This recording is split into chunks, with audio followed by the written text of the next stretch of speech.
பூலோகத்தில் ஒரு சொர்க்கம், இல்லை நரகம், இல்லை இந்த பூமியில் ஒரு மோட்சம், காந்தர்வ லோகம், இல்லை கைலாசம், நம்மளை மாதிரி சாமானியர்களுடைய கற்பனைக்கும் எட்டாத அளவிற்கு உச்சத்தில் இருக்கக்கூடிய இன்பங்கள் அத்தனையும் நுகர்வதற்கான இடம். இது நீங்களும் நாங்களெல்லாம் பண்ண முடியாது. உலகத்தில் இருக்கக்கூடிய மிக பெரும் தலைவர்கள், மிக பெரும் ஆளுமைகள், மிகப்பெரிய விஞ்ஞானிகள், அறிஞர்கள், தத்துவ ஞானிகள், ஆன்மீகவாதிகள், அரசியல்வாதிகள், கனவான்கள், பெரும் பெரும் பிஸ்னஸ் பேரன்ஸ், மீடியா மேக்னெட்ஸ், இவர்களுக்கான பூமி அது. எப்ஸ்டைன் ஃபைல்ஸில் வரக்கூடிய அந்த உல்லாசபுரி, அதான் லிட்டில் சென்ட் ஜேம்ஸ் தனித்தீவு. நம்மள யாரெல்லாம் பெரியவங்க நினச்சிக்கிட்டு இருந்தோமோ, புனிதர்கள் நினச்சிக்கிட்டு இருந்தோமோ, அவங்க பேர் எல்லாமே அடிபடுது. இந்தியாவில் இருந்தும் பலருடைய பேர் அடிபடுது. அது விடுங்க, எப்ஸ்டைன் ஃபைல்ஸை விட்டுருவோம்.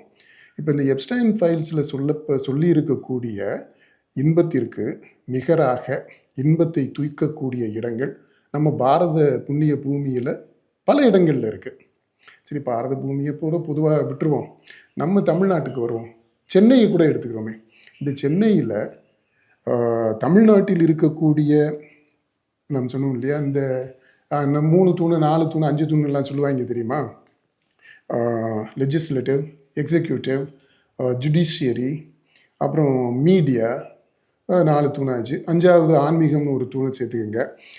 அதுக்கு அடுத்து வணிகம், பிஸ்னஸ் அப்படின்னு இன்னொரு தூணை சேர்த்துக்குங்க.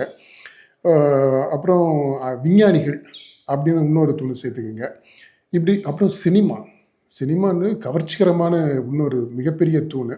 இப்படி இந்த தூண்களில் மிகப்பெரும் ஆளுமைகளாக இருக்கக்கூடியவங்க அவங்க எல்லாரும், அந்த பெரியவங்களும் அவங்களுடைய வாரிசுகளும் அவங்களுடைய கொடுக்குகளும், இவங்க எல்லாருமே சேர்ந்து இன்பம் நுகரக்கூடிய இடங்கள் சென்னையில் பல இடங்கள் இருக்குது.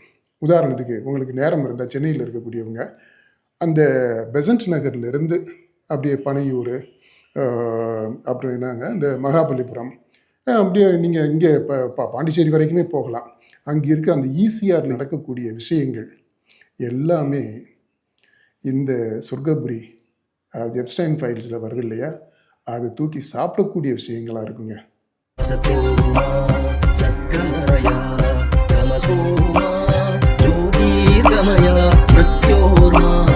அமிர்தம்